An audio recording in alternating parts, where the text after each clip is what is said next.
ఆంధ్రప్రదేశ్లో కొత్త ప్రభుత్వం ఏర్పాటు కాబోతోంది. కూటమి అధికారంలోకి రావడంతో తెలుగుదేశం పార్టీ అధినేత చంద్రబాబు నవ్యాంధ్ర ముఖ్యమంత్రిగా మరోసారి ప్రమాణ స్వీకారం చేయనున్నారు.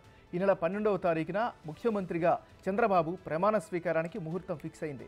వాస్తవానికి 9వ తారీఖునే ప్రమాణ స్వీకారం చేయాలి అనుకున్నప్పటికీ అదే రోజు ప్రధాని మోడీ ప్రమాణ స్వీకార కార్యక్రమం ఉండడంతో చంద్రబాబు తన నిర్ణయాన్ని మార్చుకున్నట్లు తెలుస్తోంది. ముఖ్యమంత్రిగా చంద్రబాబు ప్రమాణ స్వీకారం చేసిన వెంటనే మెగా డిఎస్సిపై తొలి సంతకం చేస్తారు. వృద్ధులు, వికలాంగులకు 4,000 రూపాయల పెన్షన్ ఇస్తారు. దాంతోపాటు ముందుగానే హామీ ఇచ్చినట్లుగా ఏప్రిల్, మే, జూన్ 3 నెలలు కలిపి జూలైలో 7,000 పెన్షన్ ఇస్తారు. ప్రభుత్వ బాధ్యతలు తీసుకున్న తర్వాత నెల రోజుల్లోపే 25 హామీలు అమలు చేయాలని నిర్ణయం తీసుకున్నట్టు తెలుస్తోంది.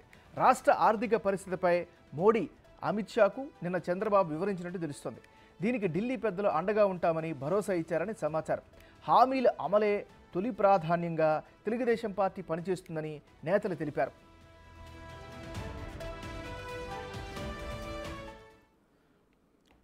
మనం బ్రేకింగ్ న్యూస్ చూస్తున్నాం. ఆంధ్రప్రదేశ్లో కొత్త ప్రభుత్వం ఏర్పాటు కాబోతోంది. కూటమి అధికారంలోకి రావడంతో తెలుగుదేశం పార్టీ అధినేత చంద్రబాబు నవ్యాంధ్ర ముఖ్యమంత్రిగా మరోసారి ప్రమాణ స్వీకారం చేయనున్నారు.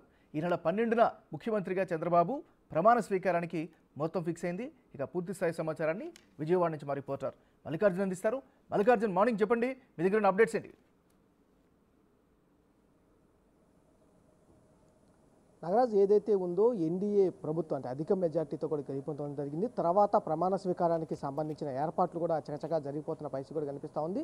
ఎన్డీఏ నేతలు ఏదైతే హామీ ఇచ్చారో, అమరావతినే రాజధానిగా కొనసాగిస్తారని హామీ ఇచ్చారో, దానిలో భాగంగానే అమరావతిలోనే ఏదైతే ప్రమాణ స్వీకారం చేయాలని కూడా భావిస్తూ ఉన్నారు. దానికి సంబంధించిన ఏదైతే సభ ఏర్పాటుకు సంబంధించిన సామాగ్రి అంతా కూడా ఇప్పటికే రాజధానిలోని రాయపూడి గ్రామంలో కూడా చేరుకోవడం జరిగింది. అక్కడ కూడా సభ ఏర్పాటు చేయాలని కూడా భావిస్తున్న పరిస్థితి. అమరావతి సర్కిల్లో దాదాపుగా 29 గ్రామాలు ఉన్నాయి. 29 గ్రామాల్లోనే ప్రధానంగా మేజర్గా ఉన్న గ్రామంలోనే ఈ సభ ఏర్పాటు చేయాలని కూడా భావిస్తూ ఉన్నారు. రాయపూడి గ్రామంలో అంటే ఏదైతే ఉందో శంకుస్థాపన జరిగిన ప్రాంతం నుంచి 5 కిలోమీటర్ల దూరంలో ఉన్న ఏదైతే ప్రాంతం ఉందో రాయపూడి ప్రాంతంలోనే ఇక్కడ ఏర్పాట్లు అనేది కొనసాగుతున్న పరిస్థితి కనిపించే అవకాశం ఉంది. అంతేకాకుండా 9వ తారీఖు మొదటగా 9వ తారీఖు అనేది ఇక్కడ శంకుస్థాపన సంబంధించి ప్రమాణ స్వీకారం చేయాలని భావిస్తూ ఉన్నారు. అయితే నిన్న ఎన్డీఏ సమావేశానికి ఎన్డీఏ నుంచి తరపు నుంచి ఏదైతే పార్టీలు ఇక్కడ ఏపీలో ఉన్నాయో ఆ పార్టీలు కూడా హాజరవడం జరిగింది. దాంట్లో ముఖ్యంగా చూసుకుంటే జనసేన అధ్యక్షుడు పవన్ కళ్యాణ్, అలాగే టీడీపీ అధ్యక్షుడు చంద్రబాబు ఇద్దరు కూడా సమావేశంలో పాల్గొనడం జరిగింది.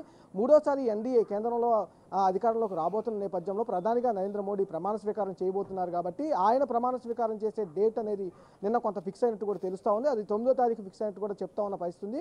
9వ తారీఖు ప్రమాణ స్వీకారం చేయాల్సిన చంద్రబాబు కూడా రేపు 12వ తారీఖు కూడా మార్చుకున్నట్టు కూడా తెలుస్తూ ఉంది. ఎందుకంటే 7వ తారీఖు ఎన్డీఏకి సంబంధించిన పక్షాలన్నీ కూడా అక్కడున్న రాష్ట్రపతిని కలవబోతా ఉన్నాయి. ప్రభుత్వ ఏర్పాటుకి వాళ్ళు రాష్ట్రపతి ఆహ్వానించిన నేపథ్యంలో ఆడికి వెళ్ళి రాష్ట్రపతిని కలిసి ఆడ ప్రభుత్వ ఏర్పాటుకు సమాలోచన చేయబోతా ఉన్నారు. దాని నేపథ్యంలో మోడీ ప్రమాణ స్వీకారం చేయబోతా ఉన్నారు. 7వ తారీఖు మరోసారి ఎన్డీఏ పార్టీ వామపక్షాలన్నీ కూడా సంబంధించిన ఎన్డీఏ పక్షాలన్నీ కూడా అక్కడ సమావేశం నిర్వహిస్తూ ఉన్నారు.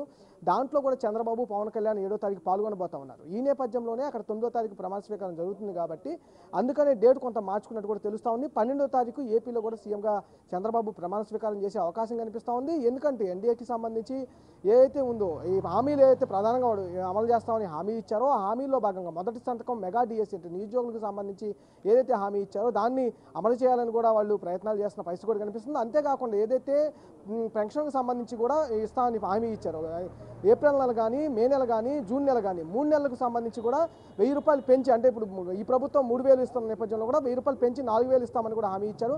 ఆ హామీని కూడా జూలై నెలలో 7,000 లబ్ధిదారులకి ఇవ్వబోతా ఉన్నారు. అన్ని హామీలు కూడా నెరవేర్చబోతా ఉన్నారు. Nagaraj. Right, thank you Mallikarjun.